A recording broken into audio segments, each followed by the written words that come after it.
Hey guys, today we'll be going over Leetcode problem 389, which is find the difference. In this problem we are given two strings, S and T. Both strings consist of solely lowercase letters, and T is generated by shuffling all the characters of S and adding one additional letter at a random position. What we need to do is find the letter that was added in T.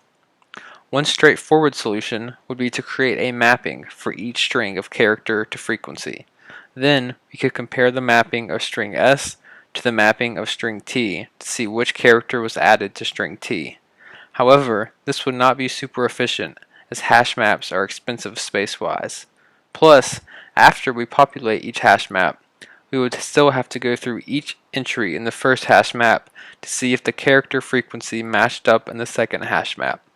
This isn't a terrible solution, but we can do better.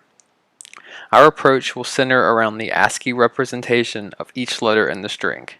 What we can do is think of each character as an ASCII number. We'll create a running sum of the ASCII representations for each character for each string. After we have done this, we will have two integers. The difference between the two running sums will be the ASCII representation of the extra letter inserted into string T. We know this because the only difference between the contents of string S and string T is the additional letter T has. The shuffling of the letters won't change this ASCII running sum. After we get this difference, we will be able to cast it back into a char, which will give us the answer we are looking for. In terms of implementation, we'll create two ints, ssum and tsum. Then we will loop through string S and sum up the ASCII representation of each character by casting each character to an int. We will do the same thing to string T. Then we will determine the difference between the two numbers and cast this to a char, and that is our answer.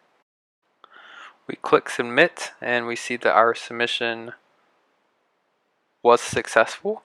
Our runtime will be O of n, where n is the max of the number of characters in the input strings, and this is because we only have to go through each string one time. The space complexity will be O of 1 because we are solving this problem in place. This is where we gain the most savings over the previously discussed hash map based approach. That will do it for today's video, so make sure to like and subscribe and give me any other problems that you guys want to see.